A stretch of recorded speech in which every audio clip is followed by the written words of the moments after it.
The month of September is going to usher in a lot of transformation, possible tension, and a tremendous amount of opportunities for growth. And that is because we are starting eclipse season.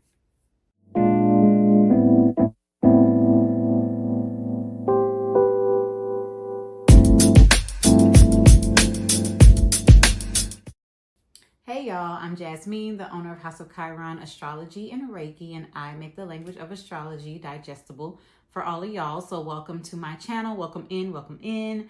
I hope you are excited for a new month of astrology energy because I am, and I'm here to give y'all the details, okay? So if you are in fact new to my channel, hello there, welcome. Go ahead and hit that subscribe button so you will not miss a beat or anything that we upload, because I do go live twice a month, at least twice a month. So you definitely don't want to miss that, because that is where I actually do live Q&As as well as give readings for all 12 signs. And those happen on the new moon and full moon, okay? So definitely subscribe so you will not miss any of that.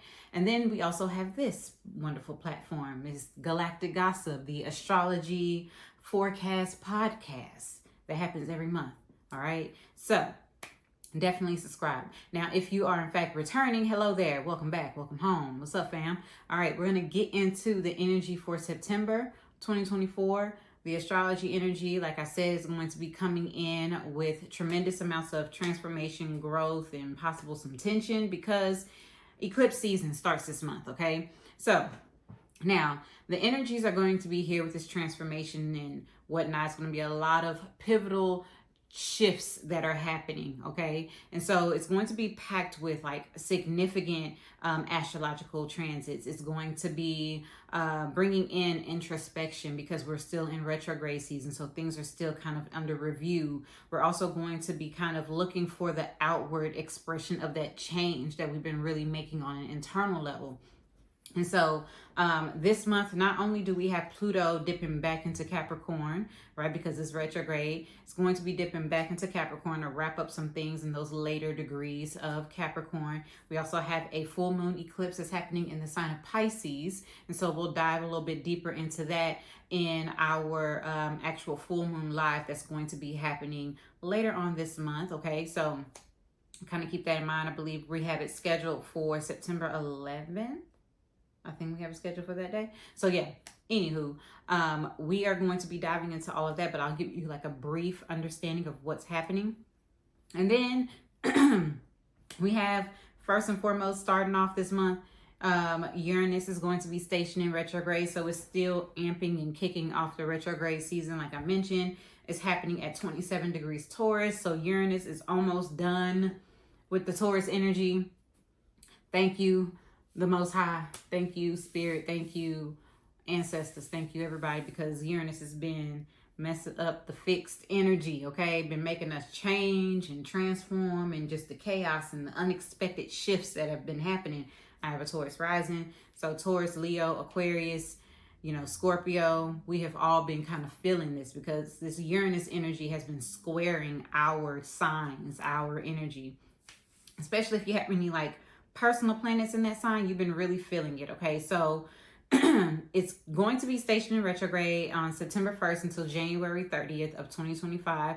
So this gives us, quite a few months of this retrograde. So it's going to kind of take a back seat on the outward expression of shocks and surprises and unexpected changes, right? So this is initiating a period of reflection, right? So reflecting from the time that Uranus has been direct moving through the sign of Taurus, and kind of like going back, doing some checks and balances of some things. All right. So Uranus and Taurus, what does that represent? It represents ongoing tension when it comes to the need for stability and the need for innovation and change, right? So the inevitable disruptions that are definitely happening is paving the way for us to have a more genuine level of growth, right? So Uranus is turning retrograde, and that energy that is outward is going to be going inward, where we can review and reflect on some things. It's also prompting us to kind of like confront and also reconsider some of our attachments to the Taurus energy, right? So what is that? It's like material security, our finances, the income that we make, our material possessions, things that we own, all things that we possess, you know, and also kind of reevaluate your expression or the innovation or even the authenticity, right? Or more so your autonomy associated with your values, kind of reflecting on all those things. And so this is kind of bringing in like this evolutionary impulse, I guess you can say, of being challenged to change. All right, how can you evolve if you are resistant to change? And especially for the fixed signs right now, resistance is futile. Like there's no point of you resisting. It's just definitely going to happen. Okay, so this is also just kind of a way for us to look at things in a more I guess from a higher perspective, right? This is more about liberation, right? Breaking yourself from the things that are outdated, that no longer work for you, the things that have been keeping you back from being your true authentic self. You know, your outdated structures, the things that no longer support our authentic development, you know, releasing and being shaken up from those things. So that's what this retrograde is going to actually provide us, is an opportunity to reflect on how far we've come with actually stepping into those changes. Now, during this station, right when it stations to go retrograde, Uranus is going to be forming a square with both the moon and Mercury that will be in Leo. So that more Leo energy is definitely going to be feeling it as soon as it stations retrograde, especially if you have those personal planets in the sign of Leo, like your sun, your Venus, your Mercury, things like that. So that's going to be creating a very potent dynamic, especially when it comes to like, you know, your psychological and emotional tension. Because if you think about what the moon represents, because the moon will be in Leo and it's going to be squaring Uranus at the time that it stations, the moon represents our subconscious motivations, right? The things that we act on, impulses, because it is, you know, our emotional capacity, right? So, and then with Mercury being there, has a lot to do with our perception and our need to communicate and understand things a certain way. So it could be bringing in some different tensions regarding these things, you know, especially regarding our emotional space and our need to be authentic or our need to self-express, you know, things like that. Because Leo, it seeks recognition and validation, you know, and that's often driven by its need to express and affirm its identity, right? That Leo energy. So, you know, kind of associate that to your emotional space. And then that square to Uranus also is going to be introducing disruptions and destabilizing certain things, especially with our ego attachment. So kind of keep that in mind, you know, these self-affirming narratives that we have. And so we could be challenged. Our ego could be challenged, right? So just make sure that you're taking the time to kind of reflect, practice the pause. Also don't react. It's better to respond, because responses require thought. Or reaction necessarily don't. Okay. Now on a psychological level, what this can do is like manifest as like sudden mood swings kind of thing, right? Because our emotional space. And that's like because we're having this desire to break away from the emotional patterns that tend to hold us back, right? The things that no longer resonate with our deeper sense of self. So yeah, now we also have like that Mercury square, and that's amplifying like our cognitive dissonance, you know, challenging fixed ways of thinking and rigid self-perception. Definitely. So you might be kind of conflicted in thought during this time, and just kind of, like I said, use this to reflect more than react on things, okay? Because Leo tends to hold on to ideas that support a more consistent and confident self-image than the actual truth of things. And so Uranus is coming through to disrupt that. And it's by way of pushing the mind towards radical shifts in perspective, right? Leading breakthroughs. And those breakthroughs are with our awareness, okay? So yeah, it might be a little bit uncomfortable. There might be some discomfort going on, especially when you're breaking free from something that has been a norm, right? So we're breaking free from those limited mental frameworks that we've been holding on to because they are comfortable, right? All right.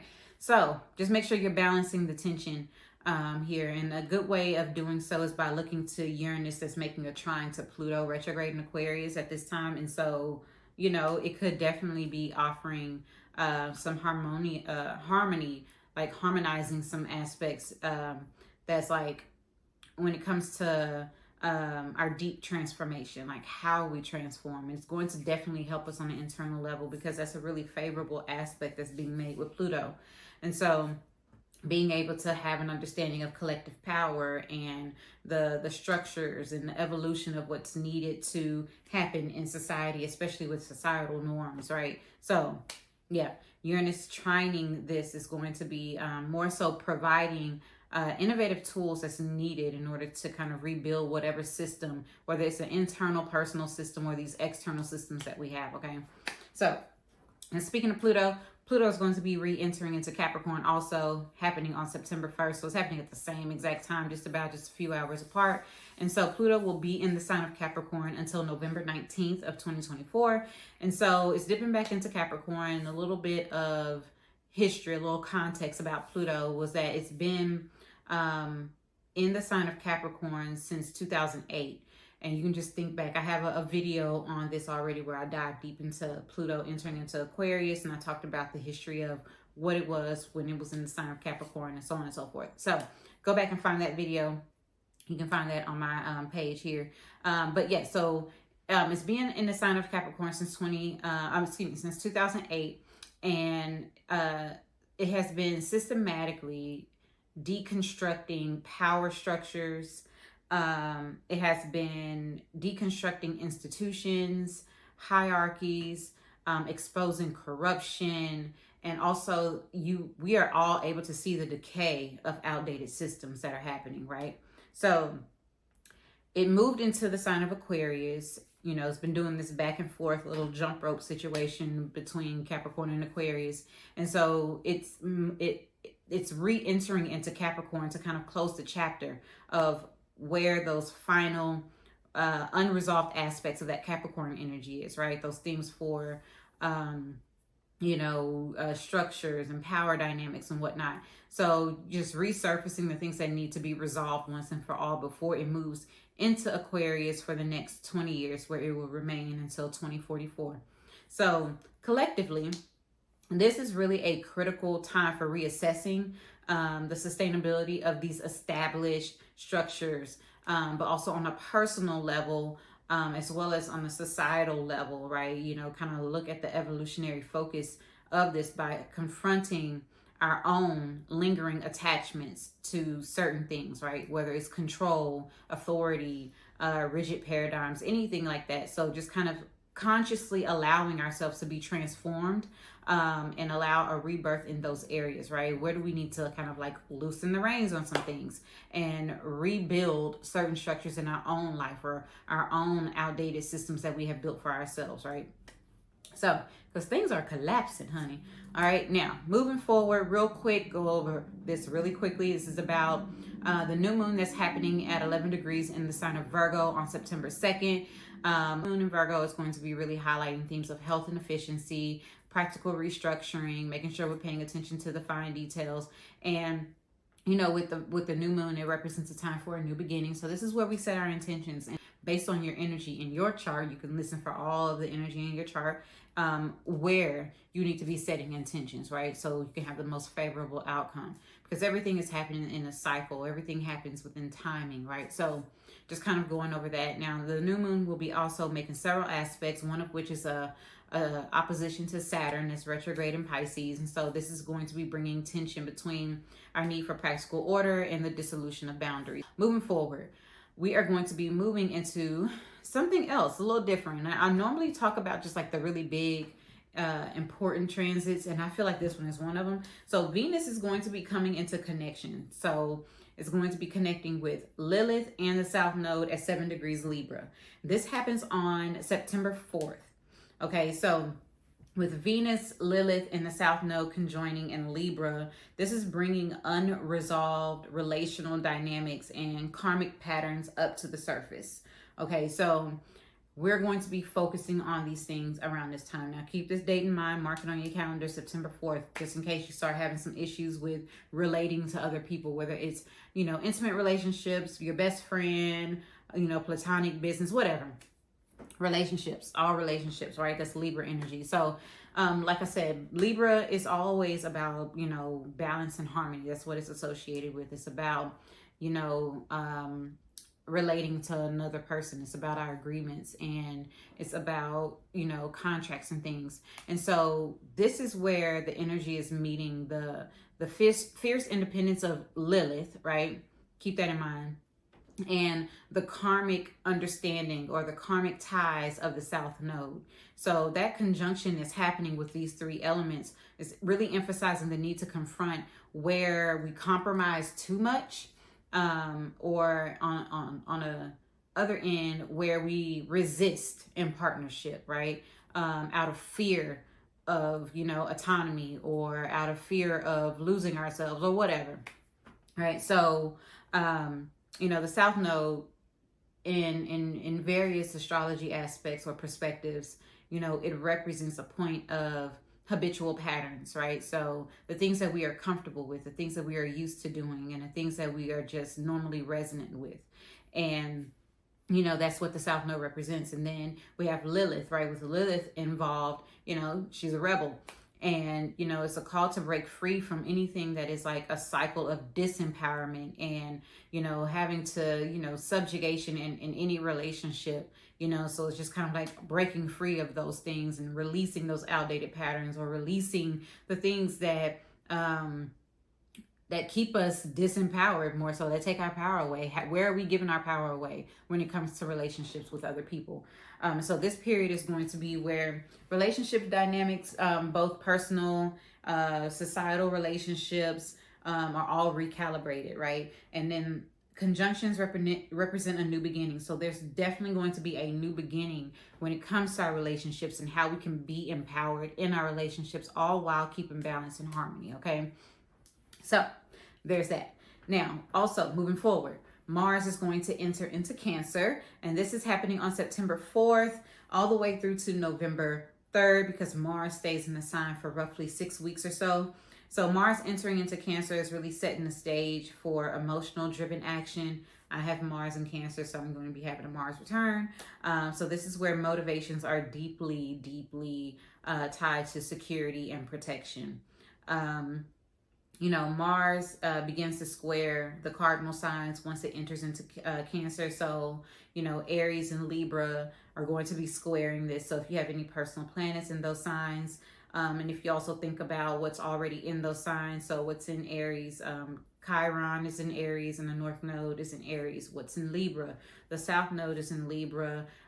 Lilith and Venus, we just spoke about, all in Libra. So this Mars energy is really going to be squaring all of that. So pushing us to propel into something new, and also pushing us to release, take the action to let go and be more empowered. And so it activates that tension between self-assertion, which is that Aries energy, and the relational harmony, which is that Libra energy, all while rooted in the emotional undercurrents of Cancer, where you need a sense of stability and protection, right? What makes you feel safe, right? Mars in Cancer can really bring defensiveness and reactive behavior. So just kind of like keep that in mind also. And it happens, you know, especially because it's going to be squaring that Venus energy and that Lilith energy in Libra. So, you know, just pause and breathe during this, you know, because relational triggers might come to the surface and they might be heightened during this time. So just kind of keep that in mind, and also just understand that the demands of this, you know, evolution is really navigating triggers in a constructive way, learning to assert your boundaries while addressing those deep-seated emotional wounds, and, you know, that Chiron and Aries energy, and then being able to recognize it, so that way we can kind of capitalize on the healing that's here for us, right? Because we don't heal by running from our wounds. We have to face them head on, and get to the root of it, right? And recognize it, give it some love, give it some attention, you know, because these things are going to be brought to the surface at this time. Moving on, we have Mercury re-entering into Virgo. So Mercury's journey back into Virgo, into Leo, and then forward again. All of this is really just highlighting the reevaluations of how we express and communicate our sense of self, and just what it is that we actually desire and what we want. What do we see?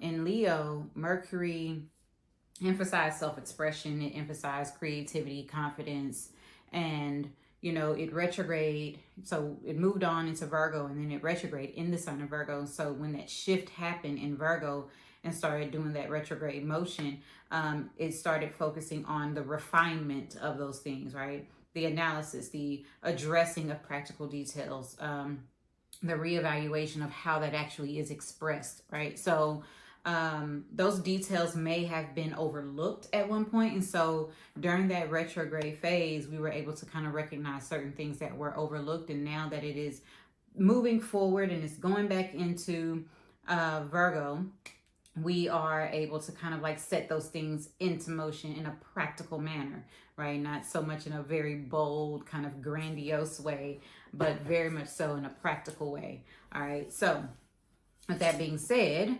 the retrograde phase likely kind of like exposed who we are to ourselves. It's a little bit of exposure, exposing our ego, exposing our pride. With it going back and forth between Leo and Virgo, the self-criticism that could have been a thing, also kind of emphasizing on that.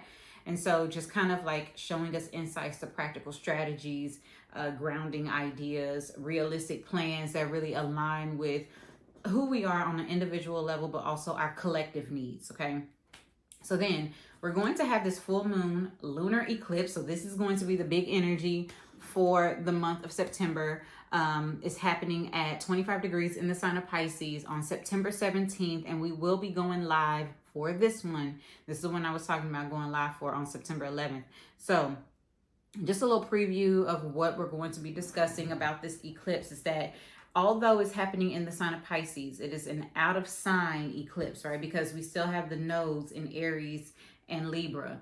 So this is just kind of indicating what's to come when we actually shift into the nodes next year, when they move into Pisces and Virgo.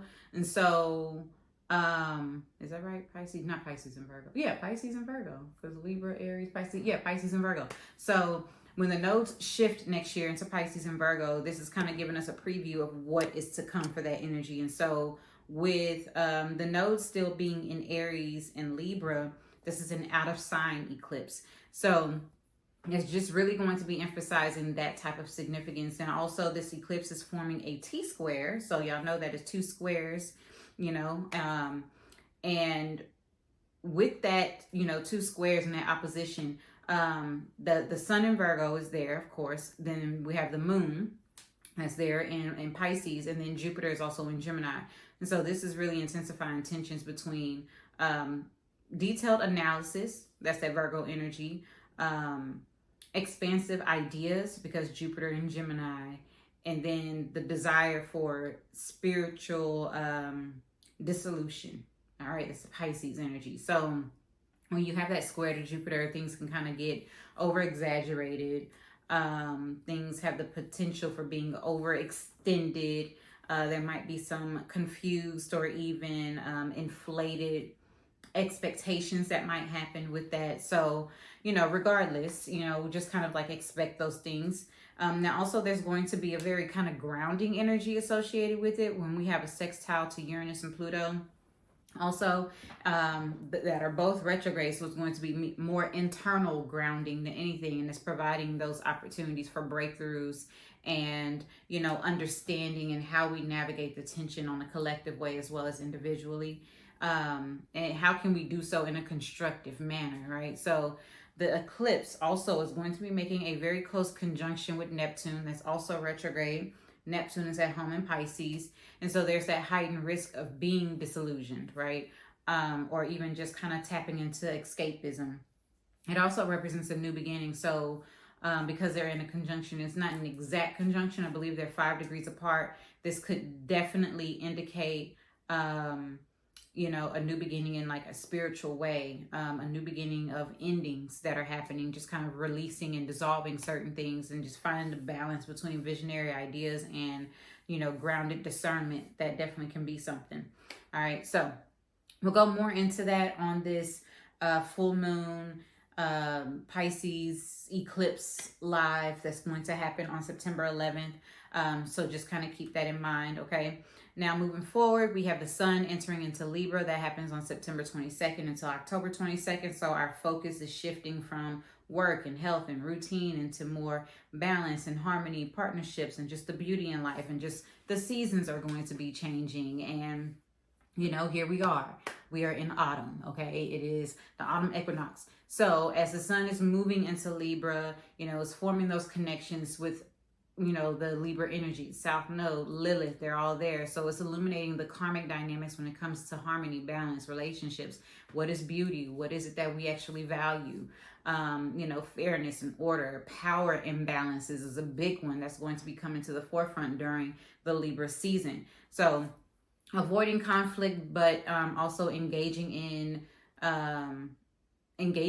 conflict that in a conscious way, right? Consciously and constructive engagement with conflict, because we have to face it in order to heal it, right? So not shying away from it. And that evolutionary focus is really on redefining what partnerships are for us, and what the social dynamics are, and, you know, how do we honor that with honoring ourselves and not, you know, losing ourselves, right? Keeping hold of our individuality and our mutual respect, okay? So then we have Venus entering into Scorpio, and this is happening on September 22nd until October 17th. And so with Venus being in Scorpio, it brings that sense of depth and intensity into our relationships and into our values and into our shared resources and the things that we have with others. And so it's kind of also uncovering hidden motives, fears, and desires within those areas of our life. It's going to be making a square to to Pluto. Pluto is the ruler of Scorpio, and so Pluto is retrograde in Capricorn at this time, and so that's going to be bringing up themes of control and power, transformation, you know, things, you know, about dominance and whatnot. And so that square with Venus is going to be, you know, it actually started when it was going through the later degrees of Libra. So about 28, 29 degrees of Libra is when that square to Pluto began. So it was wrapping up karmic cycles, something that was coming to an end, something that was coming to a head. And so with that, it's kind of like demanding honesty, even if it's uncomfortable. It's demanding that we are true to ourselves. It's demanding that anything that comes up to the surface is that we have to face it head on in order to have that true transformation. There may be some things that we have to really pay attention when it comes to like our finances or the resources that we share with others or the resources that we get from others. And so there's like this evolutionary opportunity that is about embracing vulnerability and using that as a pathway for deep intimacy as well as transformation, okay? Now, last but not least, we have Mercury entering into Libra. So we're done with the whole retrograde thing with Mercury, going back and forth between Libra and Virgo. Now it's moved on, is in the sign, I said Leo? Yeah, Leo and Virgo. Now it's moved on into Libra. And that happens on September 26th until October 13th. So about 3 weeks, we will be having Mercury in the harmonious sign of Libra. And it's going to be forming a grand trine with Uranus that's in Taurus in retrograde, and also Pluto retrograde that's in Capricorn. So it's really going to be aligning and facilitating harmonious connections in an innovative way, right? So you may have some unexpected conversations that's going to be happening, some deep transformations that are happening. Mercury in Libra is all about mediating things, right? So finding common ground, keeping the balance, making a period for like ideal negotiation solutions. And, you know, we may be finding ourselves agreeing to certain things that just are good for us, right? Addressing those imbalances so that way we can introduce new ideas or new collective progress in essence, right? So just kind of keep that in mind that, you know, it's going to be making a favorable aspect, which is a grand trine at the start of Mercury entering into Libra, and it's kind of like shifting things in both personal and societal values, very much so, okay? So with that being said, that is all that I have for your Galactic Gossip Astrology podcast for the month of September, and I hope this has been beneficial and helpful. But before we go, we have to do our dice, okay? So what does the message tell us for this month? We pulled Jupiter in Scorpio in the 4th house. So we are really like expanding on the truth within our homes and our foundations and our emotional space. And it's going to be an emotional transformation that's happening this month. And it's going to happen in a very big and bold way, right? The abundance of it is coming through. And we can expand on the things that we possess. We can expand on our roots, our traditions, and our values, and the things that make us feel safe and secure, and releasing anything that is going to be in this negative kind of like controlling dynamic, right? With that Scorpio energy, releasing the secrets and the subconscious or the psychological things that are holding us back from true fulfillment in our emotional space. So that's really the theme of this month. So just kind of go with the flow, be open to receive, be open for change, be open for that innovation. And yeah, you know, everything happens for us. Nothing happens to us, okay? Now, also, before I let y'all go, announcements, website, readings, Reiki, free PDF, merch. Go to the website, description below. Love y'all. Have a good one.